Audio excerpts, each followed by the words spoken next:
ఒక ఊరిలో రామయ్య మరియు గంగ అనే దంపతులు ఒక గుడిసెలో నివసించేవారు. రామయ్య ప్రతిరోజూ ఉదయమే అడవికి వెళ్లి కట్టెలు కొట్టి అవి అమ్మగా వచ్చిన డబ్బులతో ఇంటికి చేరుకునేవాడు. ఒకరోజు ఏమైందో కాని కట్టెలు అమ్ముడుపోలేదు. చీకటి పడే వరకు తిరిగి వాటిని అమ్మి అప్పుడు తిరుగు ప్రయాణమయ్యాడు. బాగా అలసిపోవడం వల్ల తన భార్య కట్టి ఇచ్చిన చద్ది తినకుండానే అడవిలో ఓ మూల పడుకుని నిద్రలోకి జారుకున్నాడు. అక్కడే ఒక పెద్ద పొరపాటు చేశాడు. ఎందుకంటే ఆ అడవిలో ఒక రాక్షసి నివసిస్తుంది. చీకటి పడితే ఆ అడవిలోకి మనుషులు ఎవరు ప్రవేశించరు. రామయ్య అలసట వల్ల ఆ విషయమే మర్చిపోయాడు. ఇంతలో ఆ రాక్షసి అక్కడికి రానే వచ్చింది. రామయ్యను చంపి తిందామని ప్రయత్నించింది. అప్పుడే దాని చేతికి ఓ మూట తగిలింది.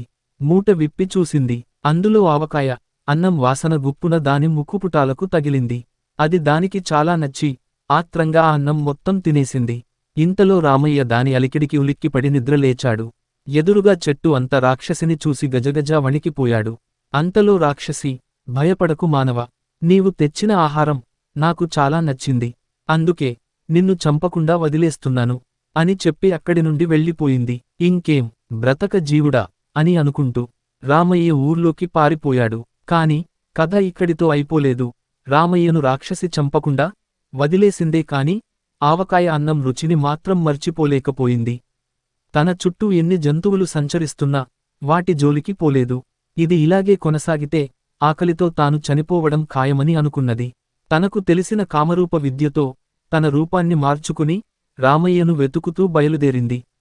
రామయ్య ఇంటిని చేరుకుని తాను ఒక అనాథనని తనకు ఇంట్లో ఆశ్రయం ఇవ్వమని కోరింది. బదులుగా తాను వారికి కట్టెలు కొట్టి అమ్మి పెడతానని మాట ఇచ్చింది. రాక్షసి భయానికి అడవికి వెళ్లడానికి భయపడుతున్న రామయ్యకు ఇదేదో కలిసి వచ్చే విషయంలా అనిపించింది. అందుకు ఒప్పుకుని తనకు 3 పూటలా తిండి మాత్రమే తాను పెట్టగలనని చెప్పాడు. అది మొదలు రాక్షసి అడవికి వెళ్లి బండెడు కట్టెలు కొట్టి అమ్మి ఎక్కువ డబ్బులతో ఇంటికి వచ్చేది. రామయ్య దంపతులు ఎంతో ఆశ్చర్యానికి లోనయ్యేవారు.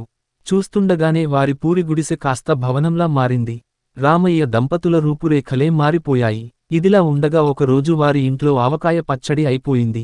అదే విషయానికి రామయ్య భార్య అతనితో చెప్పింది. అందుకు రామయ్య తాను ఎంతో కష్టపడి మనల్ని ధనవంతులు చేసింది. తనకు ఇంకా పచ్చడి మెతుకులు పెట్టడం ఏంటి, చక్కగా పంచభక్ష పరమన్నాలు వండి పెట్టమన్నాడు. ఆమె అలాగే చేసింది. తనకిష్టమైన భోజనం స్థానంలో వేరే భోజనం ఉండడం చూసిన రాక్షసి కోపంతో ఊగిపోయింది. ఆ కోపంలో తన రూపం మారి రాక్షసి రూపం బయటికి వచ్చింది. అది చూసి రామయ్య దంపతులు భయంతో బిక్క చచ్చిపోయారు. పరుగున వెళ్లి పక్కింటి నుండి పచ్చడి తెచ్చి ఆ పూటకు రాక్షసిని శాంతింపచేశారు. ఆ తర్వాత భయంతో వారు తెల్లవారులు నిద్రపోలేదు. ఆ దేశపు మంత్రి మాత్రమే తమను రక్షించగలడని అనుకుని రాక్షసి అడవికి వెళ్లగానే పరుగున అతని దగ్గరికి వెళ్లారు.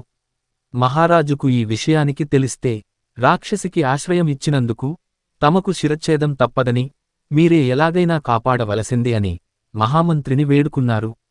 అతను తెలివిగా ఆలోచించి ఆ రాక్షసిని పిలిపించి తమ దేశాన్ని శత్రువుల బారి నుండి కాపాడితే తనకు కావలసినంత ఆవకాయ అన్నాన్ని జీవితాంతం ఏర్పాటు చేస్తానని రాక్షసికి మాటిచ్చాడు. అందుకు రాక్షసి కోపంతో ఊగిపోతూ తాను ఎవరికి బానిసను కానని, కేవలం రామయ్య కోసం మాత్రమే తాను పనిచేస్తానని గట్టిగా అరిచింది. దాని అసలు రూపం చూసి మంత్రి సైతం జడుసుకున్నాడు. అంతలోనే తేరుకుని, శత్రువులు మన దేశం మీద దాడి చేయడమే కాదు, దేశంలో ఉన్న విలువైన వస్తువులను, ఆహారాన్ని కూడా దోచుకుంటారు.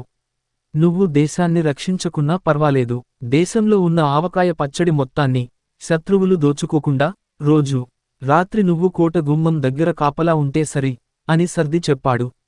మహామంత్రి చెప్పిన విషయానికి దానికి సబబుగా తోచింది. అంతే, ఆ రోజు రాత్రి నుండి కోటగుమ్మాన్ని కాపలా కాయడం మొదలుపెట్టింది. రాక్షసి భయానికి ఆ దేశం మీద ఏ శత్రువు దాడి జరగలేదు. రాక్షసి మాంసం ముట్టదని తెలిసి ప్రజలంతా నిశ్చింతగా జీవితం గడపసాగారు.